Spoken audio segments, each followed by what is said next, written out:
Mr. President, I ask unanimous consent that Michael Medeiros and Alexis Florzak of my staff be granted floor privileges for the duration of today's proceedings. Mr. President, I yield the floor.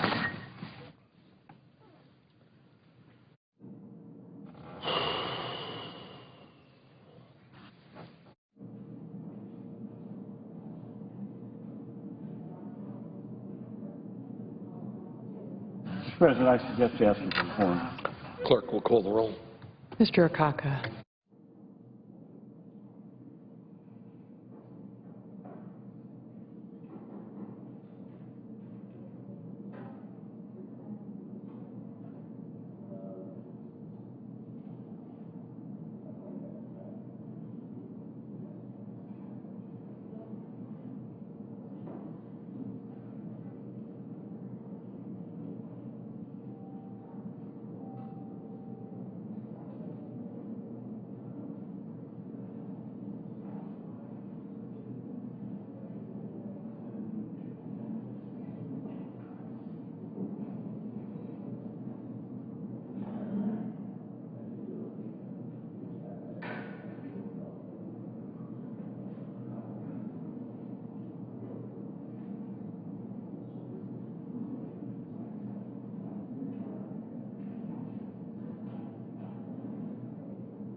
Mr. President.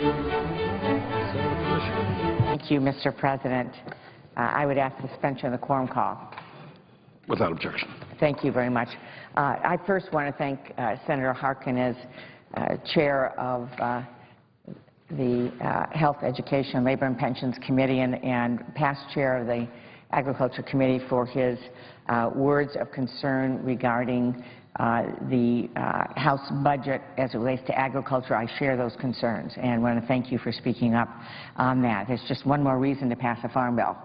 We need to get a farm bill done right now. And let me just say to all of my colleagues, and particularly in the House, because we have done our job in the Senate and we're ready to complete the task of getting a farm bill, but we now only have 17 days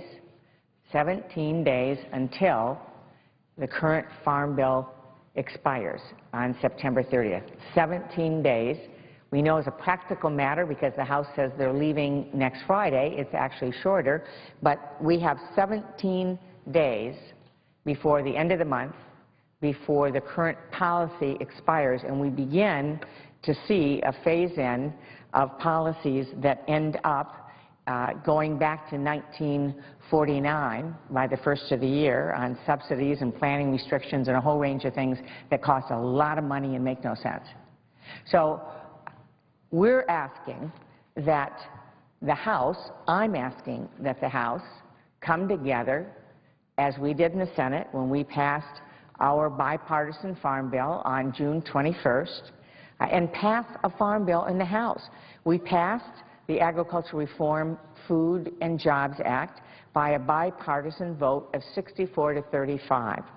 I believe that the votes are there in the House of Representatives, if there's a willingness to have a bipartisan vote on this. I believe together, Democrats and Republicans, there are enough votes to pass it, and the House has time to act. They're completing the continuing resolution today, and it's my understanding there's nothing else of substance that's on the agenda for next week. And even if there was, one day is all we're asking, one day to bring up and do the work for rural America, for agriculture, ranchers across the country, to create a 5-year Farm Bill policy that includes disaster assistance that will work for all parts of agriculture. We're asking for one day.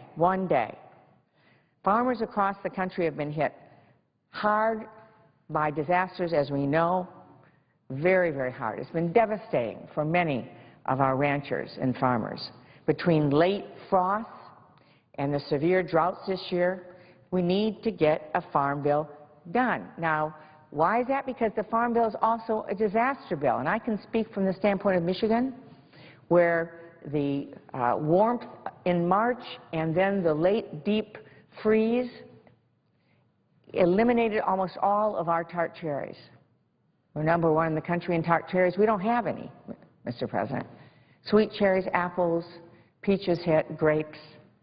And that, along with the drought, means every single county in Michigan is under a disaster declaration right now.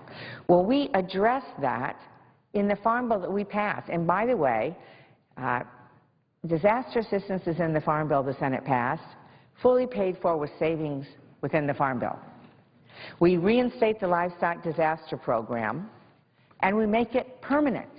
We make it permanent. We support specialty crop growers who need crop insurance and don't have it now, like our cherry growers. Tart cherry growers can't purchase crop insurance. There is no crop insurance. And so in addition to helping them in the short run, we need to make sure we're ready for the future. And we do that in this bill. We put in place a new dairy program to make sure that we're not seeing farmers go bankrupt. And our presiding officer today, certainly from Vermont, understands and has led efforts. I remember 2009, 2010 with what was happening, what we had to do.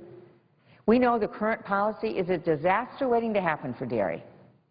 So kicking the can down the road, doing some kind of long-term extension, not taking any action on the Farm Bill, is a disaster for dairy, which, by the way, is the #1 single commodity in my state as well. So we need to get the Farm Bill done. We make sure that those who have lost crops this year because of the early warm spring and late frost, as well as our livestock operators and others, get help, not just for the future, but this year, 2012. That's in the Senate-passed Farm Bill. It's also in, by the way, the House committee-passed Farm Bill, which is what the Speaker and the Republican leadership should be taking up on the floor of the House. So we also strengthen conservation, which is so critical because unlike the Dust Bowl of the 30s, where soil was swirling around and all that was happening at that time, despite the horrible droughts, soil is on the ground. Why? Because of conservation efforts and policies that have made a difference. We need to continue and strengthen that as we do in our Farm Bill for the future. It's going to be critical that we move forward on conservation. So the House taking up a Farm Bill addresses the disaster assistance that needs to be addressed for our farmers and ranchers in a responsible way. It's paid for within the savings of the Farm Bill, and we make sure we don't have other disasters happening by not moving forward with improvements in policy for commodities like dairy. I'm proud of what we did in the Senate. It was bipartisan. We tried very hard. I worked very, very hard to create an opportunity where there was enough time in the summer for the House to be able to take action. We moved, as we all know, quickly, both in committee, Senator Roberts and I, and all of our colleagues, and we, with that leadership support on the floor, moved quickly in June to pass a bill so that there would be all of July and the beginning of August until the break that the House could act, so that we could then go to conference committee in August and come back right now and be passing a final farm bill, which is what should have happened. So now we're in Plan B, which is at least the House of Representatives ought to be doing their job in passing a farm bill so we can work on this in October and come back in November before the full Congress. Now, I commend the leadership of the Agriculture Committee in the House and have great confidence that working together with them, we can come together on our differences and put together a responsible, effective deficit reduction farm bill in the final analysis. But we can't get there until the House gives us some kind of a bill to work with. So I'm asking the Speaker, I'm asking the Republican leadership, just take one day for rural America, one day for farmers and ranchers across this country, so that we can address disaster assistance and long-term economic policy for rural America. Now, the House leadership, the Republican leadership, heard yesterday from hundreds of farmers from all over the country that we need a farm bill now. We had a rally. There were over 80 different groups that put that together to make it very clear. They don't want stopgap measures. They don't want to kick the can down the road. No one-year extension. Just get it done. Just get it done right now. Many of our farmers are in the middle of harvest. It's the earliest corn harvest in 25 years because of the drought. They took time from their work to come here at their own expense, their own time, to give a very clear message to the House Republican leadership. It is time to get this done. Frankly, it's past time to get it done. We've heard that the House wants to do a one-year extension of current policy, but we're not going to support that. Do we really want to continue for another year the subsidies, like direct payments, that we eliminated in the Senate Farm Bill? The subsidies that go to people regardless of whether they're even growing the crops that they're getting the subsidies for? 4 different subsidies that we eliminated, and instead listen to farmers across this country to strengthen crop insurance. That's what we heard from Michigan to Kansas to California to all across this country, that we need to strengthen crop insurance, and that's what we've done. Do we really want to be in a situation where one more time there's not action on deficit reduction? The one piece that we have passed in a bipartisan way that reduces the deficit of this country is our farm bill, amazingly. $23 billion in reduced spending in deficit reduction goes away with an extension. It won't happen if we kick the can down the road. So we need to get this done. Now, I understand that there are some in the House that don't believe we ought to invest in any kind of agricultural policy. I know that there are those that think we shouldn't invest in nutrition or conservation of land and water or agricultural policy or energy jobs or a whole range of things, rural development, supporting our small rural towns. And I understand that they don't want to do a farm bill. I also know that there are some folks that don't like the reforms we have. They want to continue those payments. I understand that. But I believe that the majority of people in the House, just like the majority of the people in the Senate, will come together if given the opportunity and vote for reform, for deficit reduction, for a strengthened crop insurance program, other risk management tools for our farmers, a disaster assistance program that is permanent for livestock producers, help for our fruit growers, strong nutrition policy that includes focusing on waste, fraud, and abuse, rural development, a streamlined, more effective conservation policy that creates flexibility and tools for our farmers, as well as those that want to hunt and fish and protect our open spaces. I believe a majority of the House wants to get that done. And I think it's very, very important that with 17 days left, that we remember what this is about, Mr. President. There are 16 million people in this country that work because of agriculture. 16 million people. We talk a lot about jobs and job policies here. I don't know any that we have debated on this floor that impacted 16 million people and their families. Now, we came together to get this done because we understood that. Right now, despite the best efforts of the Committee on Agriculture in the House on a bipartisan basis to report a bill, the House leadership, Republican leadership, will not take one day to focus on 16 million jobs, economic development, quality of life in rural America, those who have been hit so hard by this economy, and the jobs of the future that we have in this farm bill. So time's running out. Time is running out. We need to get this done. We understand that. We know that farmers know that when there's work to be done, you can't kick the can down the road. When it's ready for the harvest, you can't say, gee, I'm tired, I'll do it next week. When the crop needs to be harvested, you get up and you go do it. You go do what needs to be done.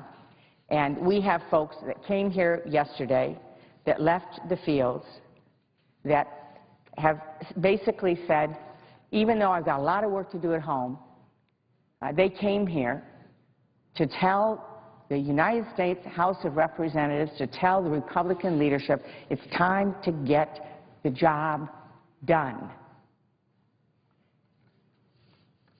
Mr. President, I'd like to put into the record a letter that was sent from 13 different leadership organizations on agriculture in this country, and I'll explain what is in it, but I would ask unanimous consent to put it in the record. Thank you very much. This is a letter that was sent to Majority Leader Reid and Republican Leader McConnell that says, on behalf of the American Farm Bureau, American Soybeans, National Association of Wheat Growers, Barley Growers, Corn Growers, National Farmers Union, National Milk Producers, Sunflower Association, Novavest Bean Growers, United Fresh Produce Association, U.S. Granola, U.S. Dry Pea and Lentil Council, and Western Growers, all saying, don't do something short-term. Do the Farm Bill. Don't do some short-term effort that's only focused on disaster. Don't do an effort that does not complete the job. They're saying in this letter, we strongly urge you to refrain from just doing the House-passed disaster measure because we believe it will result in further delays in completing a 5-year farm bill. These provisions retroactively are in the Senate-passed bill and the bill reported from the House Agriculture Committee. They're paid for within the context of the Farm Bill, and they know, as we know, that in the final bill we present, that they will be included. We certainly are going to include comprehensive disaster assistance, but they are asking us to do it in the context of a 5-year farm bill. That's what everyone is saying in farm country, in rural America, that it's not enough just to do a little bit here and there. And on top of it, it's not necessary. It's not necessary. We have a comprehensive disaster assistance bill within a comprehensive farm bill. So does the House committee. We need 1 day. There's 17 days left, and we are asking the House Republican leadership to invest 1 day in American agriculture. And I hope they will do it. Thank you, Mr. President. Senator from Montana. If the chairman of the Ag Committee would be so kind just to stay around for just a bit, I just got a few questions. I came today to talk about the Veteran Job Corps Act, but agriculture is important to this country. Food security is very important to this country. And I, first of all, want to commend you as chairman of the Senate Ag Committee for putting out an ag bill that really, I think, meets the needs of this country and definitely the ag community. First of all, I've just got to ask, the ag bill that was sent out of the Senate here provides a good safety net for those in production agriculture. And I know you took that into account, whether you're a dairyman or a corn producer, wheat producer, whatever, it's there. You come from the state of Michigan. That's a little different than Montana, but we both know the Midwest has been under incredible drought. There have been fires all over this country. I talked to the ranking member in the train yesterday who was talking about fires in Kansas, and we've had fires in Montana. Is there disaster assistance in this bill if the House were to take it up and get it passed? Will we not have to worry about that? Will it be taken care of in the Farm Bill? Well, I want to thank my friend from Montana, who, by the way, is a farmer, and I've called him more than one time in Montana, and he says, I'm in the field. I'm getting off the tractor. So you speak with great authority, and the answer is yes. Comprehensive disaster assistance paid for within the savings of our Farm Bill. And so if you combine that with the safety net, if we don't do a Farm Bill like the House wants to do and just have an extension, what will happen to that $23 billion in taxpayer savings? It goes away. There is no $23 billion in taxpayer savings if we don't pass the Farm Bill. And if it was extended, would it in fact cost the taxpayers, that $23 billion would not only go away, but wouldn't the taxpayers have to pay for that, any kind of disaster extension? No question. We would be paying for disaster assistance. We also, by the way, if the reforms go away, and I know that the Senator from Montana supports the reforms in the bill, we would see those subsidies continue, direct payments and so on, and we would be rolling back to a whole era of planting restrictions and huge subsidies back from the 40s and 50s. And one more point. If this Farm Bill goes away in 17 days, and the farmers out there that need help from the bank to get an operating loan to continue on the next year, what will happen to those folks? Well, the Senator raises a very important question, because economic certainty means that the farmers and ranchers are going to be able to know what's happening next year and go to the bank and to be able to get those operating loans, plan for next year, what they're going to plant, and all of that certainty will be gone. Everybody talks about how we need certainty for the future in the economy, and I couldn't agree more. This will do more to disrupt rural America and our ability to have a stable food supply and agriculture than anything else. Well, once again, I want to thank the chairman of the Senate Ag Committee for such a great job passing a responsible bill out of committee, getting it through the Senate itself. And the only thing I would like to say is, to my knowledge, the House works on majority rule. I doubt that it would even take a day. If they want to roll up their sleeves and get after it, they could get the Senate Farm Bill passed over there. Remember, it saves $23 billion. It provides a safety net for agriculture, has a great disaster component to it, and provides the kind of certainty for people who, when they go to the bank, which is most farmers, and get that operating loan, that they've got a backstop there that the bankers can depend upon to be able to offer that loan up. So I just want to thank you for your great work. Mr. President, I would ask unanimous consent that Nick Artuso, an intern in Senator Blumenthal's office, be granted floor privileges for the duration of the afternoon session. Without objection. Mr. President, I rise today to call on the Senate to pass the Veteran Jobs Corps Act.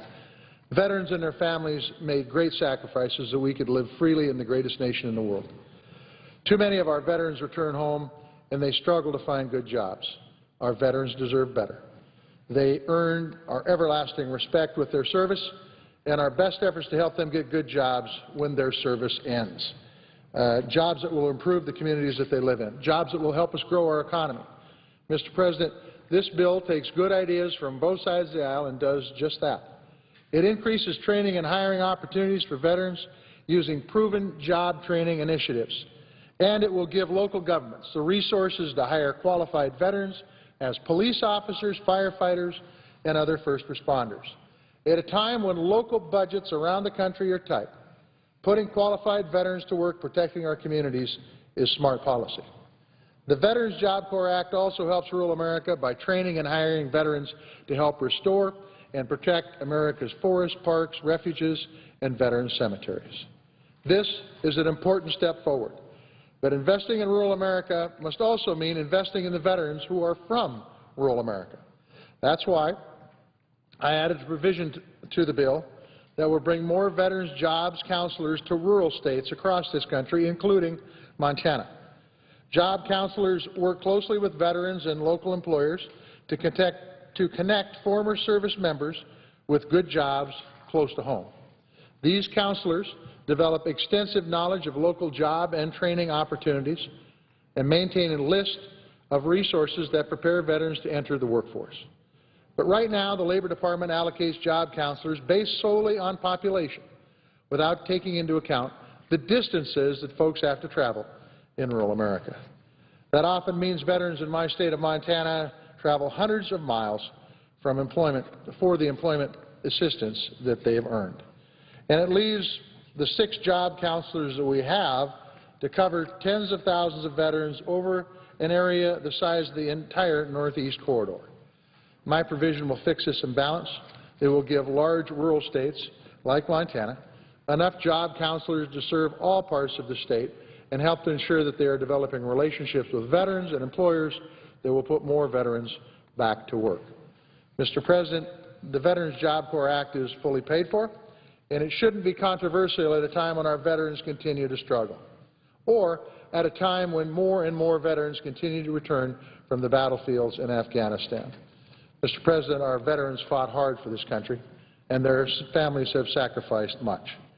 We owe it to them to put aside political differences and to pass this bill. It's a responsible measure that will make our communities safer, preserve our most treasured places, and will move this country forward. Our veterans earn nothing less. Mr. President, I especially want to thank Senator Bill Nelson for his leadership on this important bill.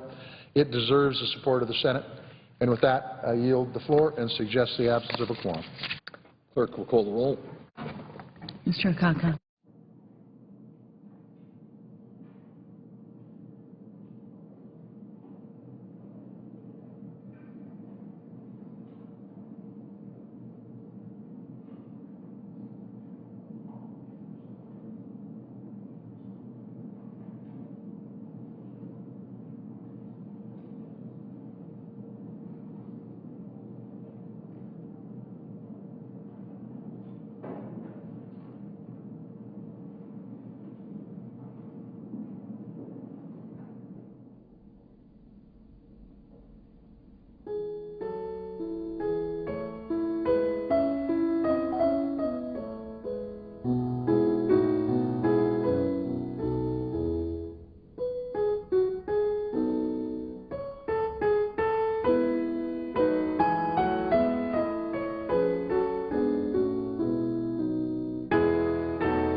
Madam President. The senator from Connecticut. Thank you, Madam President. I ask that the quorum call be lifted. Without objection. Thank you. Like many of my colleagues, I'm very proud to support the Veterans Job Corps Act of 2012. Very simply, this measure keeps faith with our veterans, offers them employment opportunities commensurate not only with what they have given to the country, what they have served and sacrificed to accomplish and give back, but also with their skills and talents and gifts that have been enhanced and enlarged by their military service. This measure addresses the chronic and persistent problem of unemployment among our young veterans. It is a searing indictment of our nation that unemployment among these young veterans is many percentage points higher than the average population. What's happening in this country is that a new generation is returning home, a new generation of veterans ready to work, wanting to serve in civilian life just as they have in the military. And with the ending of the war in Iraq and the winding down of our presence in Afghanistan, 200,000 service members are transitioning to civilian workforce every year. In July of 2011, there were 232,000 post-9/11 era veterans unemployed. That is 12.4% as an unemployment rate. The August jobs report of this year showed that the most recent unemployment rate for post-9/11 veterans is 10.9%, and for Connecticut, that's just under 10%. There are many more statistics that show that unemployment rates for these young veterans, particularly for our enlisted men and women coming back from Iraq and Afghanistan, are higher. Some would estimate double the average rate across the population. And they are an indictment of our commitment and our obligation, unfulfilled so far by the greatest nation in the history of the world. And too often in our history, we have failed to keep faith, and we have left veterans behind.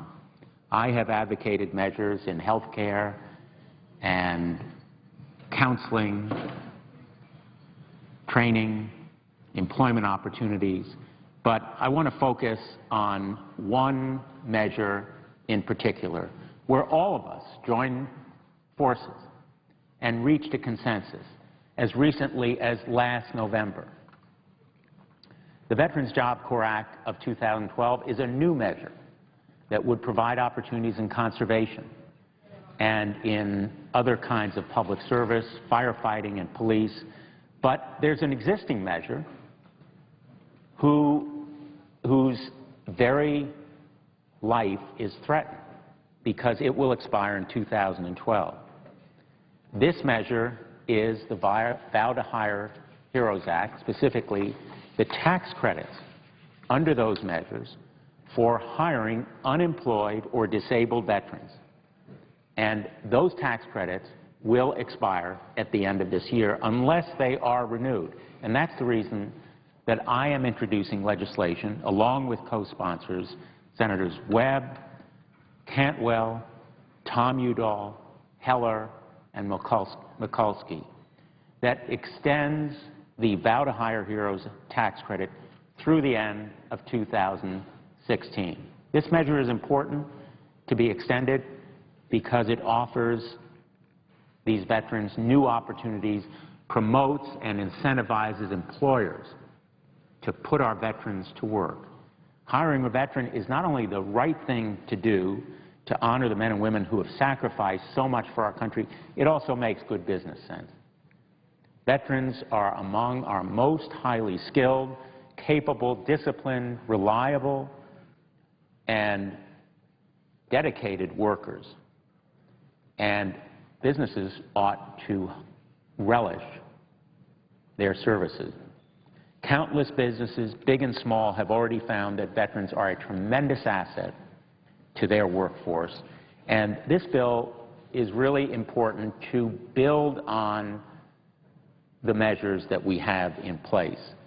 Very simply, it makes these veterans even more attractive. Last month, I visited the Arna Machine Company in Bristol, Connecticut, and I talked with a young veteran whose name is Nick Saucier, a former Army sniper who served in Afghanistan and now works there as a machinist. And being a former Army sniper, Nick knows about precision and care, taking your time to be on target. He's now training to use computer-assisted manufacturing software with the same care and precision and discipline that he developed in his Army training as a sniper. While I was at ARNA, I talked to Stephen Shanahan, the president of the company, who is very proud, and rightly proud, of having 42 employers and growing in this tough economy. He is hiring. And he said to me that these tax credits have helped him fill positions with young, qualified personnel who are veterans. I've also worked with Congressman Chris Murphy to survey manufacturers about veteran hiring, and this legislation is the result of those conversations and discussions, the data and the feedback that we've received, as well as consultation with my friend, Bud Buca, who has helped me time and again to address the challenges facing veterans. These tax credits will expire. They will end unless we renew them. And we owe it to our veterans, to our business community, to manufacturers and small businesses that want to do the right thing, to make sure that they have this incentive. I've heard from employers and veterans firsthand that many of them were not aware of this tax credit. And so I have proposed, as part of this legislation, increased measures to create awareness and spread the word about these tax incentives so that big companies with their tax attorneys, but also smaller companies that may not have the consultants and the accountants to do this kind of work know of it and take advantage of it. This measure also simplifies the process for veterans and small businesses to take advantage of the tax incentives. Currently, to be a qualified veteran, in quotes, qualified veteran, individuals must gain approval through a local employment agency, which can be really unnecessarily time-consuming and burdensome to them and to the potential employer.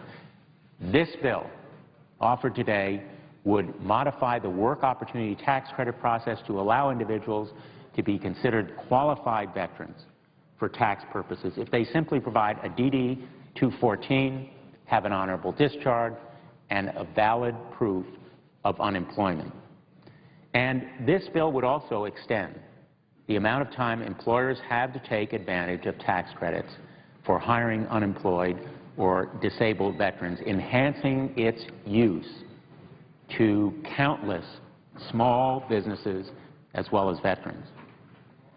It would allow employers to take advantage of these tax credits for an additional 4 years, providing returning servicemen and women with a clear path to employment when they need it, and they will need it over these 4 years. I'm very, very honored. This bill has been endorsed by the Veterans of Foreign Wars and the American Legion, who have been champions of employment opportunities for veterans, and I urge my colleagues to continue their support for our veterans by supporting this legislation, which will create more good jobs. We owe our veterans more good jobs, and it will grow our economy. Let me just say finally, nearly 750,000 veterans, to be more precise, 742,000 men and women are eligible for these employer hiring tax credits. So let's do the right thing. Let's extend these tax credits. We adopted them overwhelmingly last November in the Vow to Hire Heroes Act. We have it within our power, and it is our obligation to meet this challenge, and for our veterans, we should do no less. Thank you, Madam President, and I yield the floor.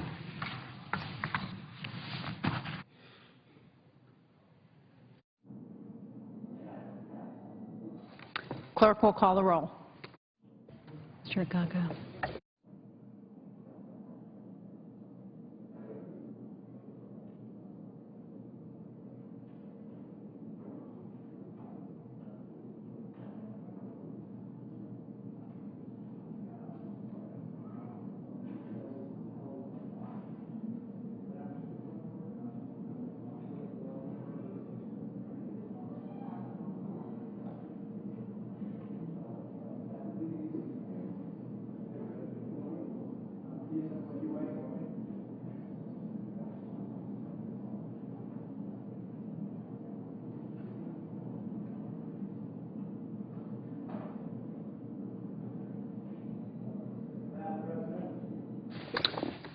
Senator from Kentucky. Last evening, I had The senator should know that we're in a quorum call. I ask unanimous consent to dispense with the quorum call. Without objection. Last evening, I had a spirited exchange with the majority leader. And the exchange is over whether we should send billions of dollars we technically don't even have, to foreign countries that disrespect us, foreign countries who have tortured people who are friends of America. In Pakistan, Dr. Shakil Afridi helped us to get bin Laden. He's been tortured, kept in prison, and now been given a life sentence. I've asked one simple thing. I would like to have 15 minutes, have a discussion, and have a vote on whether or not we should continue to send money to Pakistan. I've said we should send not one penny to Pakistan until this doctor is released. We offered at one time a $50 million reward for helping getting bin Laden. Young men and women sacrificed their limbs to go to Afghanistan. Many sacrificed their lives to go to Pakistan to get bin Laden. And this man who helped get bin Laden, we're now letting him rot in a prison. We're now letting this man spend the rest of his life in prison. And you know what this administration did? About a month ago, they gave Pakistan $1 billion more. Do you know how Pakistan responded? The head of the security agency for Pakistan said very snidely and with a great deal of arrogance, come back and talk to us in 10 years about Dr. Afridi. They're going to keep him in prison for the rest of his life if he's not killed. His life has been threatened. Other prisoners and the public have threatened his family's life. Is this how we treat a friend of America? I've asked for 15 minutes to have a vote. Why don't they want to have a vote? Because they know the American people are with me. If you ask the question, should we send money to countries that don't like us and disrespect us? 80 to 90% of the American people are with me on this. They're afraid to vote on this issue. Personally, I've been giving them a chance to debate this for 6 weeks now. We've spent the whole week up here not having a debate because they don't want to have a vote, because they know if they vote their position, which is to send your money to Pakistan and to Egypt and to Libya, that the American people won't like it. So they're not willing to stand up in the broad daylight and vote to continue this aid. They just don't want to have the vote. Now, last evening, the majority leader said that his concern is over the Veterans Benefits Bill. I also am concerned, and so I've reconsidered my amendment. My amendment before would just return the money to the Treasury and to counteract the debt. We would take the somewhere between $3 and $4 billion and send it back to the Treasury. But if what's holding this up is that the majority leader thinks that this is not in any way connected to veterans benefits, why don't we take half of the $4 billion that we wouldn't send to Pakistan, let's take half of that and put that into veterans benefits. I'm willing to triple the size of the veterans benefits bill if we'll take the money from an area where we shouldn't be spending it. Now, some will stand up and they will argue, well, gosh, we have to be engaged with Pakistan because they have nuclear weapons. I'm not saying disengage. I'm just saying you don't have to bribe people to be your friend. We don't have the money anyway. We got to borrow the money from China to send it to Pakistan. I'm not saying don't have relations with Pakistan. Many in Pakistan have been sympathetic to our country. Many in Pakistan have helped our country. But many in Pakistan, with a wink and a nod, look at us, take our money, and laugh at us. They cash our check and they laugh at us. The American people are tired of this. Our treasury is bare. There are a multitude of reasons why we should not continue to send good money after bad. Compound that with the tragedy that has occurred over the last couple of days. The tragedy of our ambassador being assassinated in Libya and 3 of his fellow workers killed. The tragedy of our embassy being attacked in Egypt.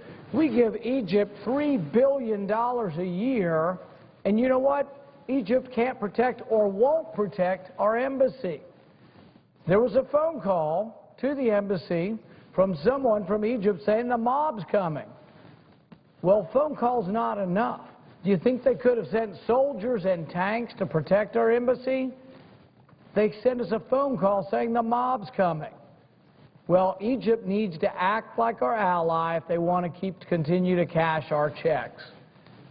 My position is not 1 penny more for Libya or Egypt or Pakistan until they act like our allies. So some say we've got to keep sending it. Fine. Let's send it when they act like our allies. Let's send it when they start behaving like civilized nations and come to their senses. So I have an amendment, and I am going to ask unanimous consent to bring this amendment forward. I may be surprised, but I think the other side's going to object.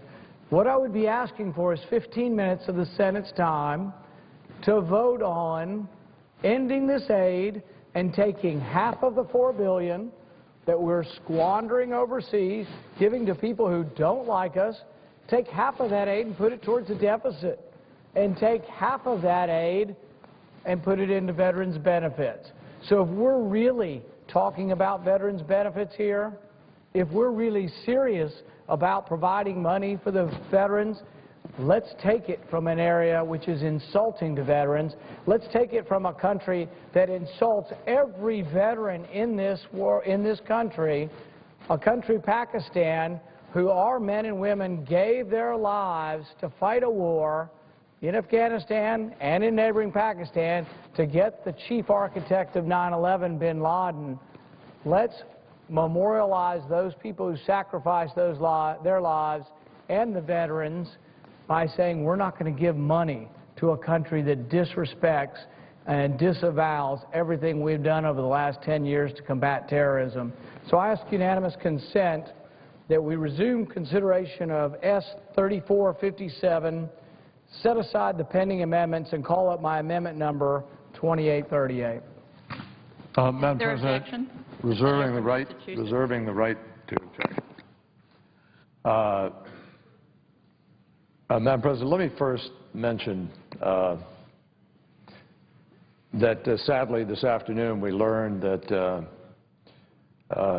one of the other 4 people who was killed in Libya is a Massachusetts native, Glenn Doherty, former Navy SEAL and a State Department security official, who was guarding the ambassador, taking care of the ambassador, caring for wounded and taking care of people there. And I believe, as Senator McCain yesterday said on the floor, Senator Lindsey Graham yesterday said on the floor, and Senator Lieberman said, cutting the aid to any of these countries right now in this fashion is not the way to honor the memory of an ambassador, Chris Stevens, who went there in great danger to help that country be free and have an opportunity to have democracy. Glenn Doherty did the same thing, put his life on the line in order to help the Libyans.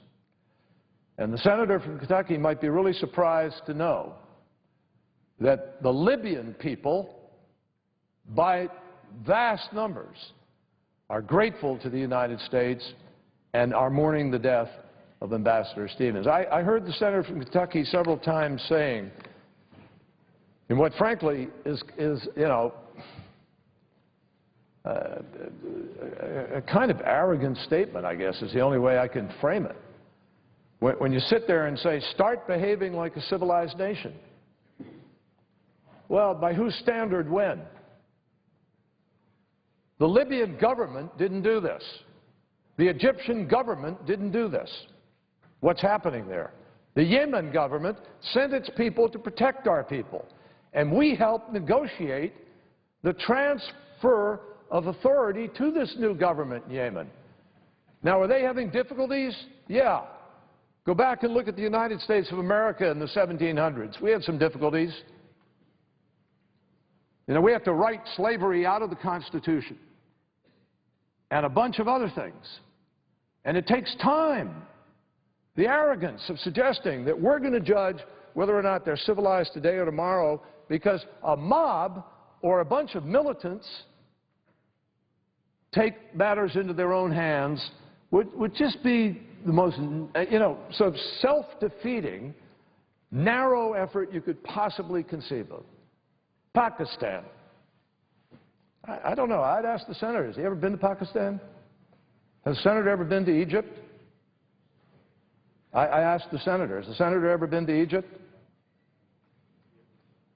The senator doesn't want to answer. I presume it means he hasn't been. He ought to go to Egypt and see what those people are struggling to do. That was a revolution in Tahrir Square. And it wasn't an Islamic revolution. It was a generational revolution. A bunch of young people with smartphones tweeting each other and Googling and, you know, trying to touch the world and have a future. He wants to cut off American assistance to these nascent democratic efforts. Whatever happened to the great commitment of the conservative movement in America to freedom and democracy and to help it develop? Just turn your back on it. Pull the aid out. What the heck? Because we don't think they're civilized. I find this kind of stunning, you know, when you say foreign countries that aren't friendly. The countries didn't do these things. Militant extremists, radical terrorists within those countries that those people are struggling to beat back. Right now in Pakistan, there are troops in the western part of Pakistan losing their lives, fighting extremists. Cut off the aid, and you send a message of you know, you don't do exactly what we say, exactly when we say, exactly the way we want. Well, we're not going to give you the pittance that we give them. We give less than 1% of the entire budget of the United States of America. Less than 1% goes into all of our foreign operations. All of our embassies, our security, our aid. 1%. And the impact is extraordinary, Madam President. You know, in Pakistan today, you want to just cut it off? Okay. We have 130,000 troops in Afghanistan. And they are largely supplied, now somewhat from the north, from the stands, from the northern route that's been created, but they're also supplied from Karachi by road all the way through over the Khyber Pass and down into Afghanistan. We've just gone through a long process of working with the Pakistanis to be able to do that and renew that. As everybody knows, we have decimated al-Qaeda in the western part of their country. Their country. Civilians are being killed in their country in our effort to protect our country. They have endured that. Their political system has endured that. And we're just going to turn around and say, you know, we're going to pull the aid out. And we only want to do it with 15 minutes on the floor of the United States Senate. Here's a major policy consideration, and we just want 15 minutes because it's really that simple. Madam President, I got to tell you, you know, this is 4 countries, all of which are critical to the future of the region of the Middle East. Egypt. Egypt is an essential partner with respect to the potential of peace in the Middle East. 1/4 of the Arab world. I have been to Egypt many times. I have sat with the new president, President Morsi, and I have met with others engaged in this transformation. They are trying to be a legitimate democracy. Yeah, some people won the election that we're not exactly on the same page with completely, but that's what happens in democracies. That's what happens when people vote. Are we not going to respect the democracy? So I just say to my friend from Kentucky, you know, there are just critical issues at stake here. We're not buying it. What we're doing is trying to help them to be able to make this transformation to a full-throated, full-blooded democracy that can respect its court system, respect its elected institutions. And it doesn't come easily. Their police were decimated in the course of the revolution, and there was corruption, and they're working to change that. There's a whole unbelievable transformation taking place. It's not going to be pretty. It is difficult. And there are a lot of unscrupulous people that we all know have hated us for a long time, who would love to get the upper hand. Pull out, you give them the upper hand. Stay there, you have an opportunity to do what Chris Stevens was doing, and Glenn Doherty, and a lot of other people, which is stand up for and fight for the interests of the United States of America, because we have real interests in those places. That's what this is about. So, first of all, it deserves more than 15 minutes. Secondly, it is not appropriate to do it on a veterans bill where we desperately need to get this help to our veterans. Do it in freestanding. Do it the proper way. Do it through our committee. Do it, we'll have a hearing. Happy to have that done properly. But this is not the way to do it. And this is not the moment to do it. And it would have a profoundly negative impact that could contribute to even more violence, not stem it, if that were our reaction. So Madam President, I do object and hope that at some point, happy to have this debate. It's a worthwhile one, but this is not the time and this is not the bill. I object. It's heard.